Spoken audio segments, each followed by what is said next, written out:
From Neesmith Chevrolet Buick GMC of Jesup. At Neesmith, we have the biggest inventory of new and used vehicles around. We also have the best prices guaranteed. We know everyone wants the best vehicle at the best price. At Neesmith, we'll give you just that. We sell all makes and models from Lexuses, Nissans, BMWs, and of course all GM and domestic cars too. Best of all, if we don't have the vehicle on the lot you want, we can get it for you in just a day or two, tops. All we ask at Neesmith is before you buy to give us a chance to save you some money. We will have the best prices and give you the most for your trade guaranteed. So don't pay too much. Come and see us today and let us show you how we can get you into the vehicle you want at the lowest price guaranteed. Only at Neesmith Chevrolet Buick GMC of Jesup on Highway 341 towards New Brunswick, or visit us online at neesmithnow.com. That's neesmithnow.com or at 912-427-2045. There ain't nothing wrong with the right price. When further treatment is no longer an option, hospice can provide services to manage symptoms and difficulties caused by illness. Emotional, psychosocial, and spiritual care, as well as support to the families and caregivers, are all part of hospice care. Hospice of South Georgia has been a part of the health community in Wayne and surrounding counties for over 13 years. The professional yet compassionate attention provided by our staff is unsurpassed. Widely supported by donations from the local population, Hospice of South Georgia is the only nonprofit hospice in Wayne County. Our new administrative offices, located at 1625 Sunset Boulevard, have opened recently as Phase 1 of our building project. Hospice of South Georgia accepts anyone who meets hospice criteria, regardless of their ability to pay. Please call 912-588-0080 to speak to someone about hospice care. That was 912-588-0080. We are your hometown hospice, and we are here to serve you. Hospice of South Georgia, working to add life to your days. Hi, this is Tom with Almost Everything. Come check out our ever-changing inventory at 167 Southeast Broad Street. We are the area's largest estate buyer. From Tupperware to Tiffany's, we have it at Almost Everything. Don't pay retail prices. Come see us and save. We're open Friday and Saturday from 8 till 5, Sunday from noon till 4. We scour the country for furniture, antiques, and stuff. You never know what will show up at Almost Everything. 167 Southeast Broad Street at the Old Furniture Showroom. Come see us this weekend. The first Doctor's Day observance was March 30th, 1933 in Winder, Georgia. The idea came from Eudora Brown Almond, wife of Dr. Charles Almond. March 30 was the anniversary of the first use of general anesthetic in surgery, which was used in a procedure by Dr. Crawford Long of Jefferson, Georgia. Georgia's Barrow County Medical Society Auxiliary proclaimed the day Doctor's Day. This special day was celebrated by mailing cards to physicians and their spouses, and also by placing flowers on the graves of doctors who had passed on, including Dr. Long. President George H.W. Bush signed a resolution recognizing the first National Doctors' Day, March 30th, 1991. This is Jill Blizzard of Wayne Memorial Hospital. In honor of their lifetime commitment to patient care, we salute all physicians on this special day. Wayne Memorial Hospital, caring for the community. Local news on WIFO.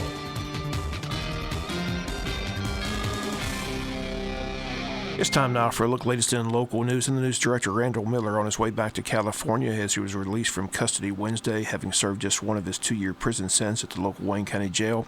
And due to law, he can only serve 1 year at the local jail. More than that, it's a violation of Georgia statute. So when that was discovered by the district attorney's office in order to abide by Georgia law, Miller gets out a year early due to good behavior, much to the disappointment and frustration of Sarah Jones' family, the victim in that train crash which occurred during the filming of director Miller's Midnight Rider film, which occurred here in Wayne County back on February 20th, 2014.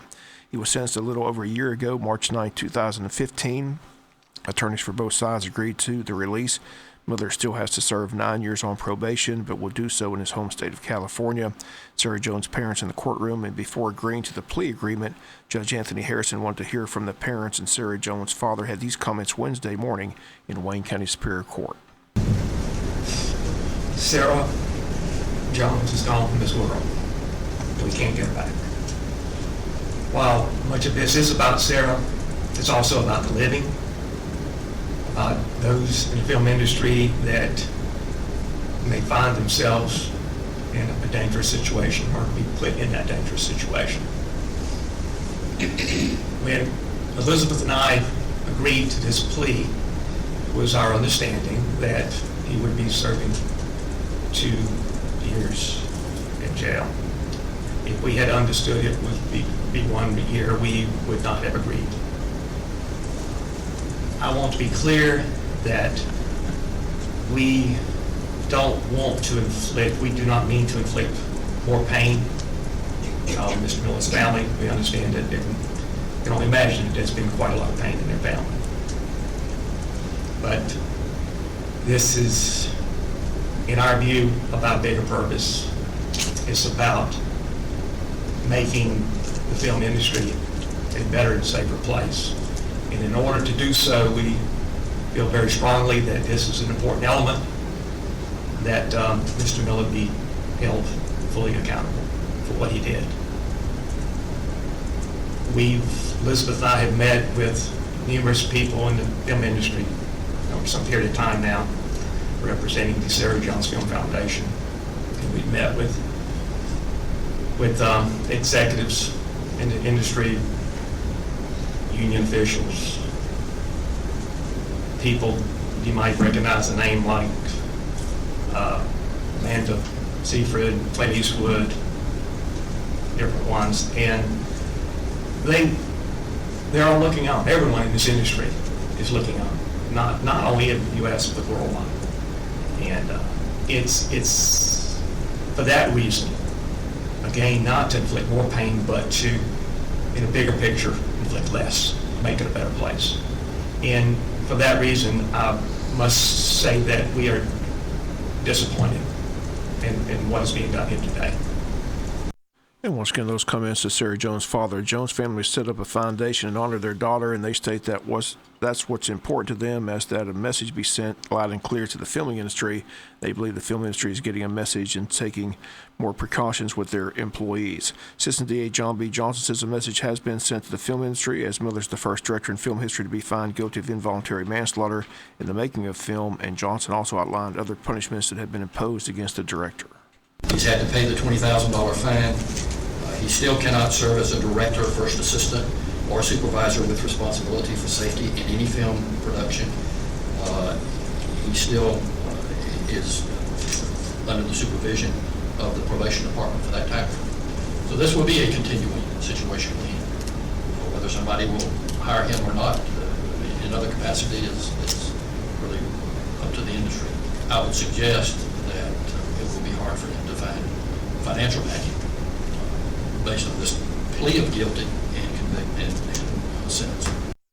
Miller's wife in the courtroom as well pleased their husband's coming home. Once again, Director Randall Miller spends one of his 2-year sentence in the local Wayne County Jail, given credit for good behavior, released early, and now serves his remaining sentence on probation. Judge Anthony Harrison told the Jones family that he understands their frustration, but he explained to them under Georgia law his hands were tied, and he agrees to the plea agreement and the early release. Other news from the courthouse on Wednesday: it was a good day for 2 Wayne County families, as their family members were given early release from prison as well, given credit for time served, as Georgia laws have changed since their arrests and convictions, and after spending 16 and 21 years respectively in prison, they were released with certain guidelines but are no longer behind bars. First case involves now 47-year-old Andre Mims, the brother of Tyrone Crow Marty, who testified in court that his brother can live with him and that he will see to it that he gets his medical treatment for dialysis and diabetes and will help him seek employment. Mims was arrested and convicted back in 1995 for 5 counts of sale of cocaine and had some previous arrests, and at that time, under the recidivism law, Judge Amanda Williams had no choice but to sentence him to life in prison with no possibility of parole. But the Georgia laws have changed, so to correct an injustice, according to Judge Harrison, Mims pled guilty to the same charges on Wednesday, but was given credit for time served and released into the custody of his brother, a former Jesup police officer who also served in the National Guard and did tours in both Iraq and Afghanistan. Also released under the same circumstance was Jeremiah Johnson. He's 39 years of age, served 16 years behind bars for 2 counts of sale of cocaine to an informant. He, like Sims, pled guilty in front of Judge Harrison Wednesday, was given credit for time served, and released into custody of his mother. Both have curfews, both have to abide by certain rules and guidelines, cannot possess any firearms, and cannot consume any alcohol, and are subject to visits from their parole officer. But a happy day in court for both the Johnson and Mims family, as both men were released from prison after serving 16 and 21 years behind bars. Judge Harrison, releasing the 2 men, stated that it was, quote, in the interest of justice, end quote. And that's a look at what took place Wednesday in Wayne County Superior Court. We'll be back with more news after this word from our sponsor, other commercial messages, so please stay tuned. Attention pet lovers, the Trade Mart out on 301, directly across from the drive-in, carries an entire line of animal and pet feed, dog food, horse feed, chicken feed, rabbit feed, hog feed, cattle feed, goat feed, and the list goes on. We also have an animal health items as well. Dog wormer, flea pills, horse wormer, ivermectin, red cell, muscle up, and rooster booster pellets. You hunters feeding your deer for late season hunting, we have a 50-pound bag of corn to $7. That's right, 50 pounds, $7. So if you have a farm or just an adorable pet lover, come see us. The Trade Mart, the best kept secret in town. With approved credit plus dealer processing fee, restrictions apply. Offer valid through April 4th, 2016. See dealer for details. The One for Everyone sales event is going on now at Walker Jones Toyota in Waycross. No matter what Toyota you're looking for, it's on sale. You choose, it's on sale now. Get 0% on most new Toyotas with no payments until June. Plus, your new Toyota includes Toyota Care Maintenance and a non-factory limited lifetime powertrain warranty good at participating dealerships. Get all this and more at Walker Jones Toyota in Waycross. Shop online at walkerjonestoyota.com. The first Doctor's Day observance was March 30th, 1933 in Winder, Georgia. The idea came from Eudora Brown Almond, wife of Dr. Charles Almond. March 30 was the anniversary of the first use of general anesthetic in surgery, which was used in a procedure by Dr. Crawford Long of Jefferson, Georgia. Georgia's Barrow County Medical Society Auxiliary proclaimed the day Doctor's Day. This special day was celebrated by mailing cards to physicians and their spouses, and also by placing flowers on the graves of doctors who had passed on, including Dr. Long. President George H.W. Bush signed a resolution recognizing the first National Doctors' Day, March 30th, 1991. This is Jill Blizzard of Wayne Memorial Hospital. In honor of their lifetime commitment to patient care, we salute all physicians on this special day. Wayne Memorial Hospital, caring for the community. 2 more days left in the early voting process for the District 4 school board race, and after 3 days, just 29 votes have been cast in the election, as 6 more votes were taken at the registrar's office on Wednesday. Today and Friday from 9 a.m. to 5 p.m., you have a chance to vote if you're a registered voter in District 4. Reminder, the office is closed during the lunch hour between 12 and 1.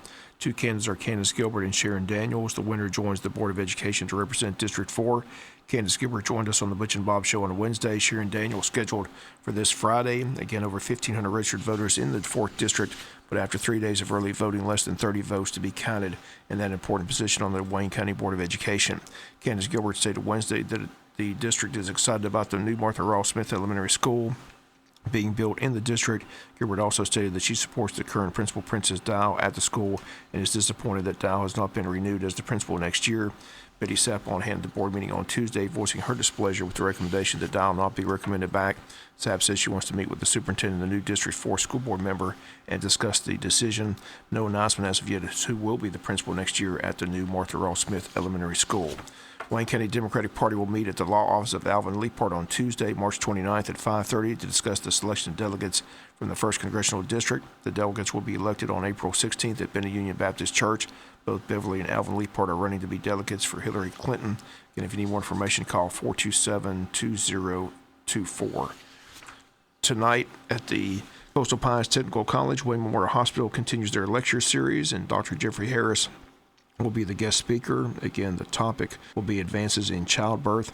Lecture scheduled for 6:30 p.m. at the Coastal Pines Technical College. There will be a time for questions and answer period. Again, the public is welcome. There is no charge to attend the event. And a reminder, don't forget this Saturday, WIFO Unity Church of God's Easter Family Fun Day is set for this Saturday, March 26th from 11 to 2. The event takes place at Unity Church of God at 1580 Sunset Boulevard. Over 5,000 eggs will be on the grounds with bounce houses and pony and train rides for the kids. Different age groups for Easter egg hunts planned for the day. Come one, come all to the annual Easter egg hunt set for this Saturday at Unity Church of God. Again, the time Saturday from 11 a.m. to 2 p.m. We'll be back with some final news notes after this word from our sponsor and other commercial messages, so please stay tuned. Attention mattress buyers. The Trade Mart out on 301 carries every size mattress that one could want. In stock, every day, twin, full, queen, king, even bunkies for your bunk beds. Twin, starting at $179 for the set, all the way to a king set starting at $349. That's right now for the sets. So if you're needing a mattress for a great price, come see us at the Trade Mart or call us at 427-6966. That's 427-6966. If you snooze, you lose, but don't lose on a snooze that you paid too much for. When further treatment is no longer an option, hospice can provide services to manage symptoms and difficulties caused by illness. Emotional, psychosocial, and spiritual care, as well as support to the families and caregivers, are all part of hospice care. Hospice of South Georgia has been a part of the health community in Wayne and surrounding counties for over 13 years. The professional yet compassionate attention provided by our staff is unsurpassed. Widely supported by donations from the local population, Hospice of South Georgia is the only nonprofit hospice in Wayne County. Our new administrative offices, located at 1625 Sunset Boulevard, have opened recently as Phase 1 of our building project. Hospice of South Georgia accepts anyone who meets hospice criteria, regardless of their ability to pay. Please call 912-588-0080 to speak to someone about hospice care. That was 912-588-0080. We are your hometown hospice, and we are here to serve you. Hospice of South Georgia, working to add life to your days. Hi, this is Tom with Almost Everything. Come check out our ever-changing inventory at 167 Southeast Broad Street. We are the area's largest estate buyer. From Tupperware to Tiffany's, we have it at Almost Everything. Don't pay retail prices. Come see us and save. We're open Friday and Saturday from 8 till 5, Sunday from noon till 4. We scour the country for furniture, antiques, and stuff. You never know what will show up at Almost Everything. 167 Southeast Broad Street at the Old Furniture Showroom. Come see us this weekend. Final notes in the news, maybe some help from the federal government as well, or level after all, when it comes to the issue of coal ash into the Broadhurst landfill. On Tuesday, U.S. Representative Hank Johnson, a Lithonia Democrat, introduced legislation aimed at protecting residents who live near landfills that accept coal ash. The Coal Ash Landfill Safety Act was prompted by articles in the Atlanta Journal-Constitution detailing ash leaks and spills into two rural corners of Georgia, as well as elsewhere across the South. It targets the Environmental Protection Agency and its rules of classifying coal ash as non-hazardous and therefore suitable for dumping in landfills that accept municipal waste. Johnson released a statement saying that he doesn't want to see Georgia residents or anyone in America, regardless of income, neighborhood, or race, to be unfairly and unreasonably exposed to toxic chemicals because coal ash is being deposited in inadequately protected facilities near their homes and communities. Only a couple of Georgia landfills take coal ash. Republic Services runs the landfill here in Wayne County. Republic's applied for a wetlands permit from the U.S. Army Corps of Engineers to build a 25-acre rail yard alongside the landfill capable of handling 4 million tons of coal ash annually. Georgia Power will soon unveil plans to close its 29 ash ponds and 10 landfills across the state and ship the remaining ash residue into landfills. Representative Johnson's bill would require the EPA to review its designation of coal ash as non-hazardous, institute a more stringent coal ash dust prevention measure, better monitor groundwater near landfills, and prohibit coal ash residue within 5 feet of groundwater. Landfill operators must also do a better job of informing the public about monitoring data and corrective actions. Spokesman from U.S. Representative Betty Carter says they have not seen the bill and could not comment on the bill as of yet. Finally, in the news, the county has reported that the hired attorney in Savannah that was paid $4,500 to look over the contract with the Republic has come to the same conclusion that local county attorney Andy Beaver has and that the ACCG attorney has, and that is that the contract is the contract and it's binding, and if broken or tampered with can be viewed as a violation of the contract, which would have dire effects on Wayne County and its residents. Wiley Ellis of Ellis, Painter, Rattery, and Adams out of Savannah states to the commission that his findings are the same as county attorney Andy Beaver's findings, so it appears that Andy Beaver does in fact know how to read it and interpret a contract. As many lawyers have told WIFO News, quote, you either have a law degree or you don't, and if you have a law degree, you know how to read a contract, end quote. Again, that's a look at the latest in local news. Sports comes your way in a few minutes. Bob Morgan saying have a great day. You've been listening to local news on WIFO.